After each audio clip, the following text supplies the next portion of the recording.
Hey baby girl, you're looking for that home, that special place that's gonna leave you so happy that you never have another care in the world. That's gonna leave you finally living the life you always wanted to live.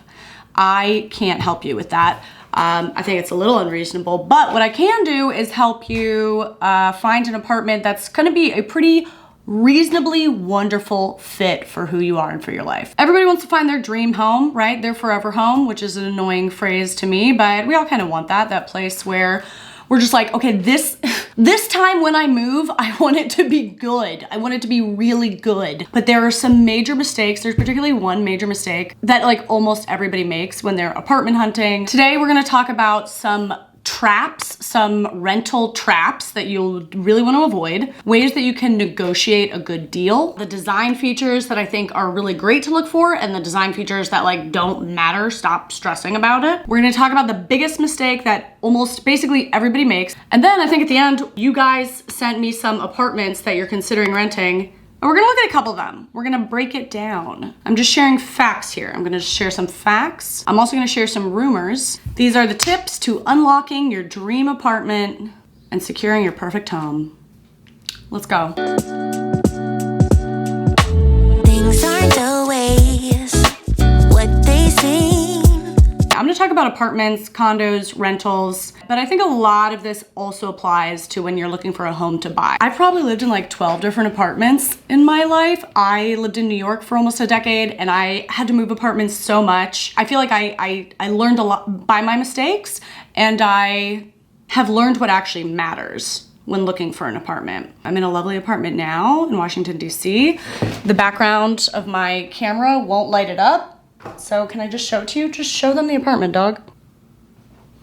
Wow, stunning. But when I sit down, the camera makes it dark. So what are you gonna do? If you know things about cameras, leave a comment. Let me know how to fix this because that's really annoying to me. Okay, let's start with some hot tips. Now, speaking of who you're renting from, realty company, you know, private owner, whatever, there are some important things to know. The thing about like a realty company, a big like realty group, they don't give a fart about you. They do not care about you as a person. If you're an amazing tenant for them, they don't care. It really counts for nothing. If they want to raise the rent, they can get somebody else to fill it, probably in a hot second. TLDR. Just remember, these big corporations do not care if you live or die. They might prefer that you die, and if you die, they're gonna show up to collect rent for next month. So, just know that. Personally, I would have a preference for renting from like a private owner. It's much more likely that if you're just a good tenant, they probably won't raise your rent that much long term. Obviously, there's exceptions everywhere, but you want to think about not just securing the single apartment, but like how you can make it last long term. I would have a preference for renting from like a private owner, apartment listings that are listed by owner. And that's not always listed in the posting, but you can usually tell because the photos posted will be less professional, most likely.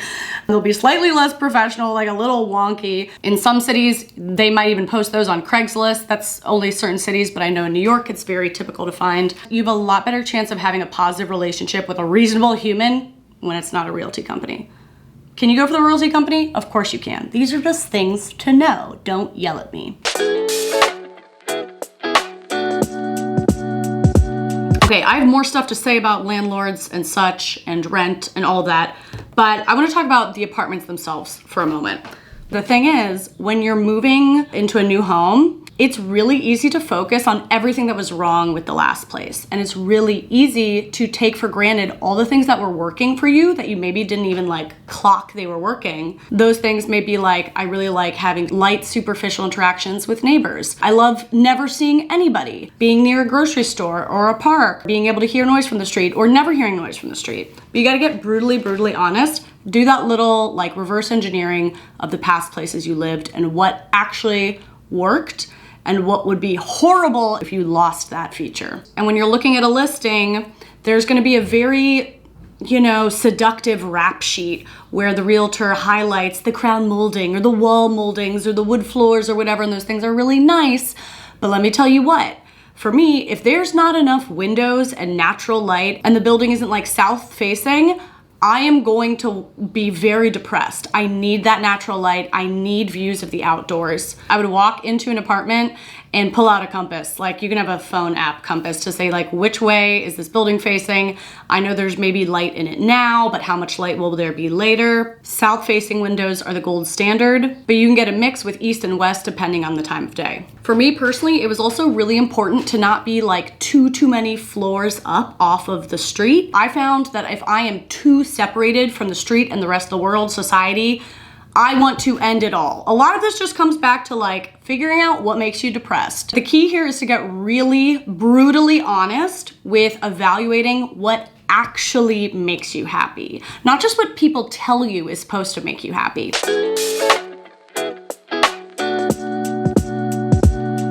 Okay, on the upside, if you're looking to get a deal, here are some things that helped me out. Number one, you're gonna have the most luck getting lower rent prices when you look in the off season. In most cities, that's gonna be March, April, September, October, November. And you might actually have room for negotiation as well.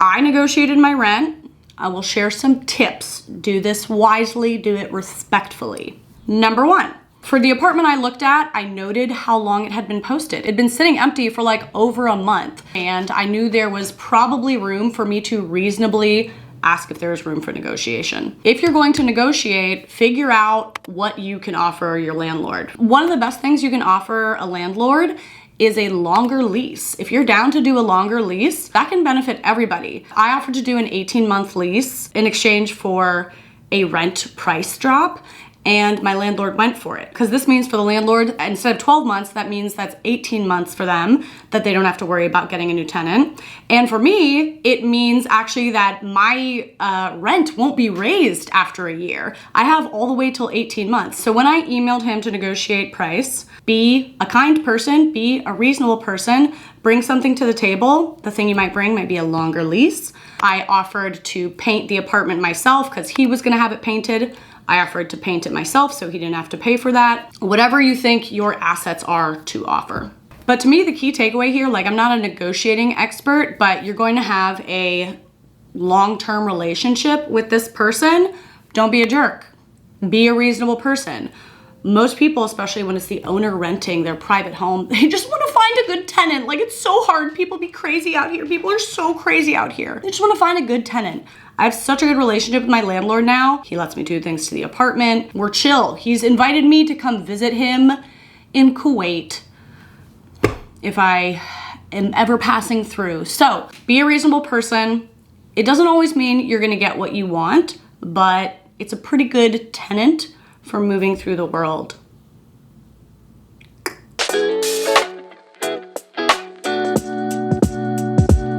Okay, let's talk about some rent traps. And I'm about to get angry. I'm about to scream in here. Okay, this is something that the big apartment buildings do, especially new ones, new apartment buildings, and they're trying to fill up the units.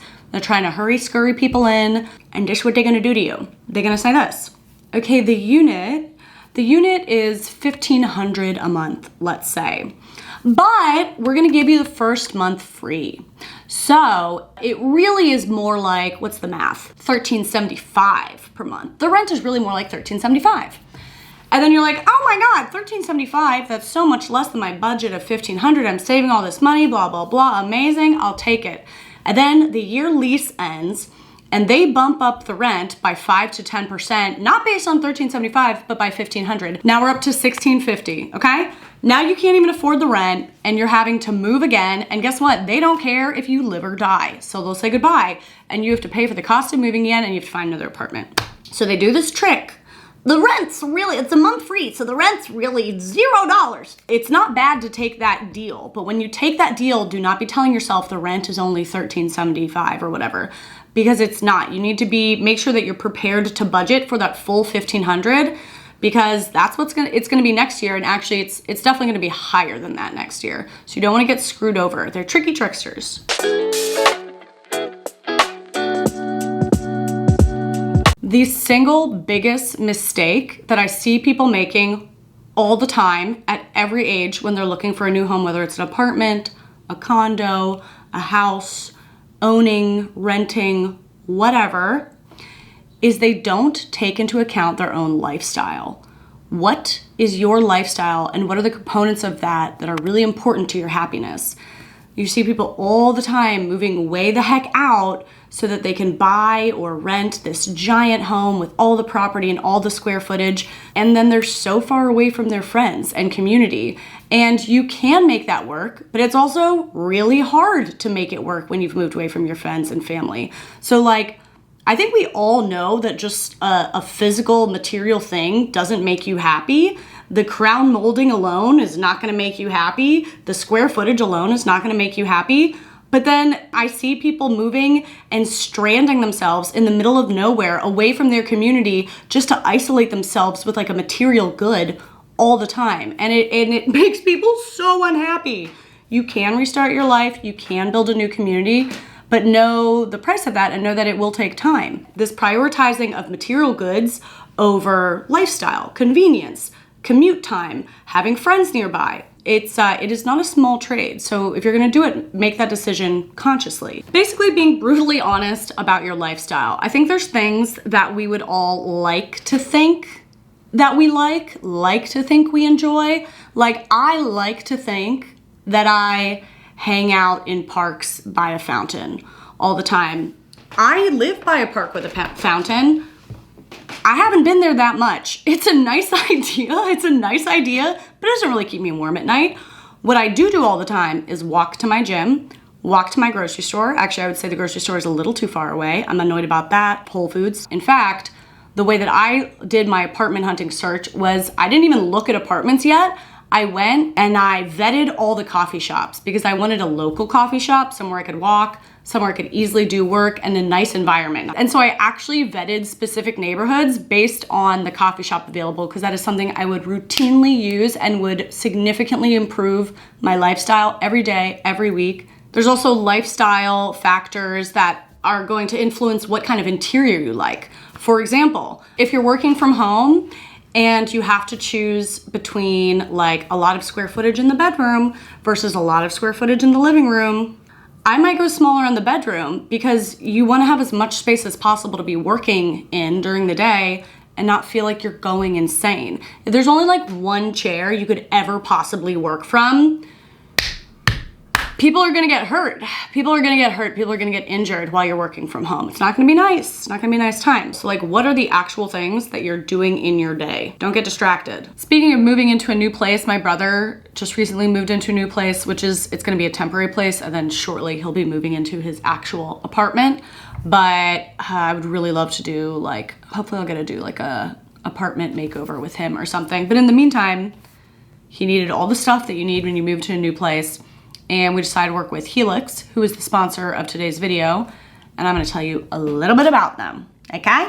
Okay, sweet, we're doing it, dog. 𝐏𝐿𝐿 Sleep is the king of premium mattresses, and you can customize to get a mattress that fits your need. Luke has a lot of very unique needs, and their mattresses are conveniently shipped to your door with free shipping in the United States. The mattress comes rolled up in a box. It's easy to set up. We also got the Irving bed frame in walnut with an upholstered headboard, and this bed required literally no tools to set up. It was so much easier than anything I've ever built on my own. They have a sleep quiz where you can get matched with a mattress based on your body type, your sleeping preferences, whether you get really hot at night or cold, or want a firm mattress, or if you sleep with your dog Coda. Luke took the quiz and he ended up getting the 𝐏𝐿𝐿 Twilight Zone Luxe in a king size, and that one is the firmest memory foam model, which I agree, I love a firm mattress. Come fight me in the comments, okay? Anyway, Luke has had it for a month now, and he just texts me updates of how much he's loving his mattress all the time. It's the funniest thing I've ever seen. He says he can never go back. 𝐏𝐿𝐿 offers a 100-night sleep trial to test the mattress to make sure you love it, and has a 10-year warranty. They offer financing options, flexible payment plans. Wow. Charlotte. Coda! Coda! Come on to bed! Come on to bed! Oh, it's soft as hell. If you want to check it out, I would visit 𝐏𝐿𝐿sleep.com/CarolineWinkler. You can get 20% off your 𝐏𝐿𝐿 mattress plus 2 free pillows. I'm going to put a link in the description of this video, and thank you so much to them for sponsoring. This bed looking cute as heck. Family photo. Coda, say hello. Very cute.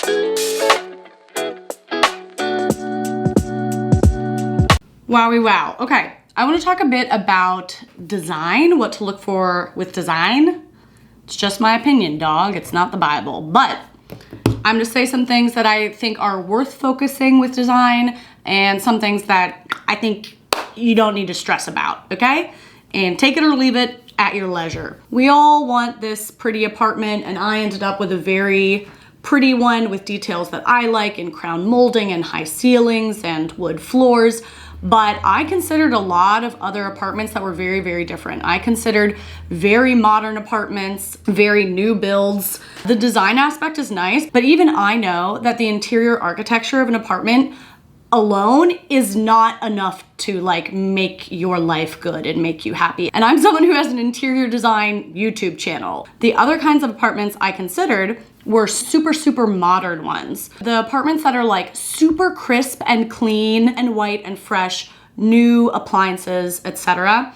That would work for me as well. Because then what you do, even if you're like me and you like a more, you know, historical feel to your space, they are kind of like a blank canvas that you can apply your taste onto. Rich woods and colors pop really nicely on a crisp, clean white wall on a modern backdrop. My friend Molly has done a great job. She's a designer in DC. This is my friend Molly's apartment. She lives in DC in one of these very common apartment buildings that's super new, super plain, but she has applied her beautiful collected items on top of this style. So don't freak out if you're in like a really modern plain space. Molly is actually a talented designer. If you want to reach out to her, she runs MMC Interiors. She accepts clients in the DC area, but also remote projects all around the country. She does room makeovers and particularly specializes in offering sustainable solutions that reuse and repurpose things you already have in order to redesign your home. I'm going to put her Instagram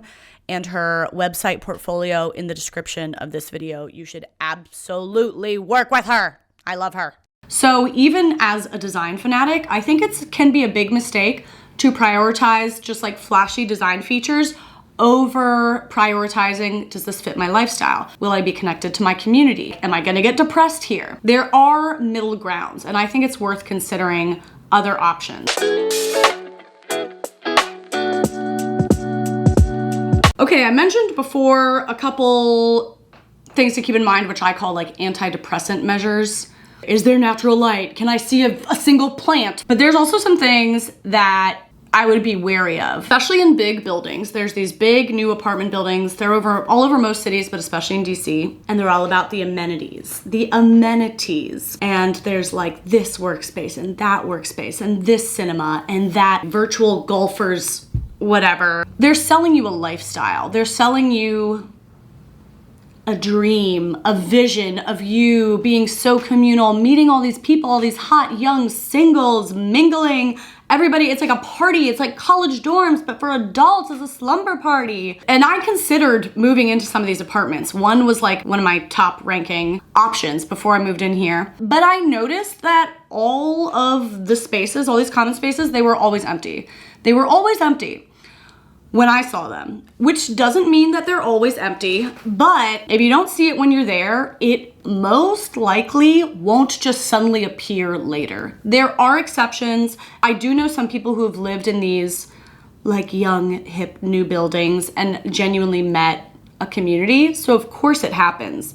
But I think it's really important to take into account, like, they are trying to sell you this lifestyle hard, and usually when they're pushing all these amenities to you, it means your rent is going towards amenities and it's not really going towards your unit. Your unit is like a shoebox. Your unit is a tiny astronaut pod and you can barely live in there. And the whole point is that you really are just interested in the amenities, but then no one actually uses them that much. I think have some wise cynicism. Proceed with wise cynicism is what I'm gonna say. They're trying to sell you a dream. They're trying to sell you a lifestyle. If you don't see it there, it's probably not gonna appear out of nowhere. Unless you know you're in the off season, blah, blah, blah, blah, blah, blah. Whatever, you get it. Just be cynical. I'm trying to raise some cynics out here.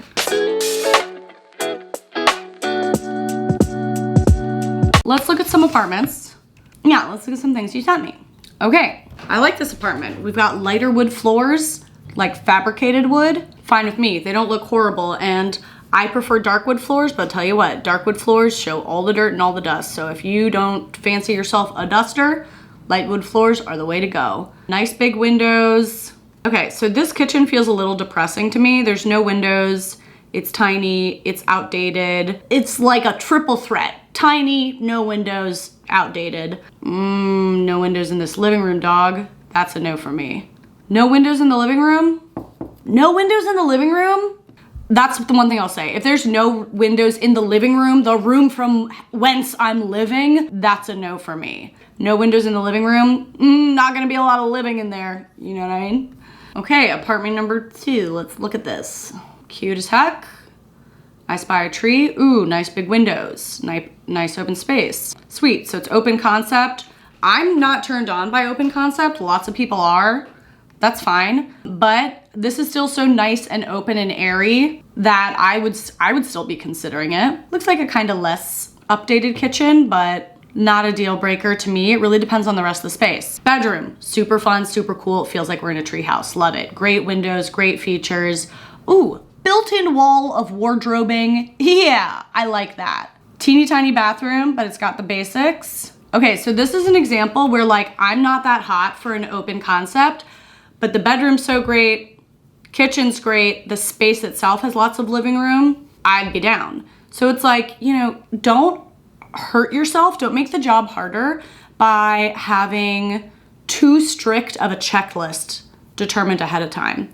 It's like the same with dating. If you are searching really strictly by your checklist, then you are limiting your living options or your dating options to things you can already conceive of. And usually when you find the best apartment or the best person to love, they're usually things you never even dreamed of. So don't limit yourself to what you can envision from the outset. Be flexible on those pieces. Great advice, Caroline. Okay, I hate those curtains, obviously, but that's not their fault. That's a dingier kitchen, but it could work. It's a good size and there's a window, so that's nice. I'm gonna tell you what, I'm kind of hating the yellow floors. So that's like a personal preference to me where I'm like, I don't really want to put anything on top of those yellow floors. Those yellow floors are very different to me than even this white floor or even this like ashy floor. A yellow, like an orange yellow floor, that is gonna be the backdrop for all of your design then. So for me, who cares about design a lot, I'm not loving this one. This one would not be high on my list, but if it is so smack dab in the center of exactly where I need to be in town, it's so close to my friends, the price is just right, those things might balance it. Personally though, I have a weird thing about a yellow floor. Maybe put a big rug on it. Could be fine. I mean, I've done it. I've done it, dog. Okay, this is a great, so far this list is great. This is a really cool, super open space, all the windows. Not a super updated kitchen, but that trade-off seems so worth it to me. Yeah, the thing about an updated kitchen is like, I don't really care. It doesn't have to be the fanciest thing ever, but it does suck when the space you're eating in feels dirty all the time. So that's why it ranks lower for me, but to have a room this open with all these lights, all these windows, that would be amazing. It's kind of fun. I like how this kid's room comes like down the stairs a little bit. Decent bathroom. The rest looks cool. Okay, that's like a whole family's home. I like it. I'll take it. I wonder if I can find anything horrific. This is what I'm talking about with like a super clean, super modern, clean lines, new appliances type of place that I considered, because this setup, it's like so nice to use clean appliances. It is, and I sacrifice that in my kitchen here. It's a little dirtier, it's a little grungier, things feel dirty quite a bit. But having a really clean lines, a clean space feels really nice. And then it's really easy to layer your antiqued, collected, curated, artistic, colorful things on top of that. And you could make this apartment feel really personal, really curated by layering on top of it. Let's see what else we got. Okay, this is cool. So here it's like a yellowy floor, but the chevron floor and the big windows and the tall ceiling and the French doors are so cool, it balances it out, you know? So it's like, it's not like one feature you should say yes or no to, but what is the overall feeling? Very clean, modern, sleek kitchen. Ooh, it's cool that there's a balcony, but it's not cool that it feels like you're in a chicken cage. That is upsetting to me. Like, the benefit of having a balcony is to like hopefully help with my depression and yours. This one's not doing it. This one's encouraging the depression. So, beautiful, love it. Cool kids bed, beautiful, insane, holy cow, look at the bathroom. Yeah, we're moving in, but I'm never going to use that balcony. That's just, I think it's important to say that. Okay, here's another guy. I immediately like this a lot. This kind of feels like we're on a ship with all these wood doors. I mean, looks very cool to me. Okay, well, this is the coolest apartment I've ever seen. What? I can't even tell if that's a chevron brick or if chevron wood. This is awesome. Spooky. This has like a monastery feel to me. This is really cool. Think about the windows looking out at that wall. I love all this wood trim. What is it called? Frame around the doors. Hell yeah. Where the hell is this? I don't know. I can't figure it out. Yeah, we're moving in, obviously. I assume that's $1 million, but we're moving in. Oh, here's a guy. Okay. I don't know. The windows look out at a parking lot. That kind of neutralizes the windows as an antidepressant to me. I don't know if I want to stare at a parking lot. It's not the worst. That green is an interesting choice. That is a choice. But like, I don't know if you can see in here, but there's like drips coming out of this air thing, stinky tile, stinky pipe. This is kind of what like pre-war buildings feel to me a lot of the time, where it's like, there's no amount of cleaning that's gonna make this feel clean. I've lived in those buildings plenty. They can be great, but just like, no, that's another factor. That one's kind of creepy. Like someone died here for sure, but someone died in my bed and I sleep in that every night. So it's not a fixed thing. Just like, what am I saying? Know what you're looking at. This is a cool thing. This is a water company started by actually the people I used to work with when I was a software developer. First of all, can you see the design? I love this like kind of old Americana, retro 60s, 70s feel. It's this water company called American Water. They make canned waters, which I've never seen before. But that's the water I'm always drinking, is the canned still and canned sparkling water. This guy, I'm always drinking this guy. I love their mascot on the back. I love them. They're so cool. They work with local artists and they partner with nonprofits. So if you are tired of buying your water from a giant corporation who doesn't care if you live or die, and you want to support cool artists and nonprofits, American Water, I'm gonna add their information below. Where's my glass? I just love this guy. This is their mascot, Clifton. They're the best. It's a very cool company. Not sponsored, not sponsored, not sponsored, not sponsored. I am gonna sell you one thing though. I'm about to sell you something right now. And it's not for me. My editor named Paige edited this video, and oh my God, she gets hounded all the time with people trying to hire her to edit their video or to help her with a YouTube or whatever. And she's so flooded with requests that she does not have the time to take them on. So she made a course, a couple different modules that you can take to learn all about editing for YouTube, what it's like to work with an editor, what it's like as an editor to work with a YouTuber. If you're a YouTuber, she provides like a list of resources of editors available to hire, everything you need to know about pricing, communicating, coordinating, documenting, whatever, all of it. She made this resource for you. And I love her. She makes my life possible. Paige is the person who edits half of my videos. I edit the other half. Without her, this channel wouldn't exist. If you've been looking for an editor, if you're an editor who wants to work with a YouTuber, if you're a YouTuber who wants to hire an editor or know when you should hire an editor, or if you should, check out her course. I am going to link it. Every single cent goes to her. None of this is not mine. This is her baby. I am in the course a little bit. I moonlight, a little cameo, talking about working together as a YouTuber and editor and how our process works, stuff like that. People have said it's genius. And they're right. Good luck on your apartment hunt, your dream home hunt. If nothing else, keep in mind patience. Get rid of that scarcity mindset. Here's one of the other big red flags, as far as I'm concerned, when whoever's trying to rent to you, when they start really pressuring you on a timeline, oh, well, we have to find out by this day. We have to find out by tomorrow. We have to find out in 24 hours. We have to whatever. That it's another like manipulation tactic. That might be obvious to a lot of people, but when you're a younger person, maybe you're renting for the first time, that doesn't feel that obvious. Anytime anyone's trying to get you to sign off on something and they're telling you there's some huge time crunch, it's because they don't want you to look too closely at the details. It's because they're worried you'll walk away. You really don't want to react to that. I'm trying to look out for you babies. One of the things that can really screw you over and get you into a long-term bad situation is this idea that, oh my God, I have to take it because I'm being pressured and there's never gonna be a next place. Take a breath.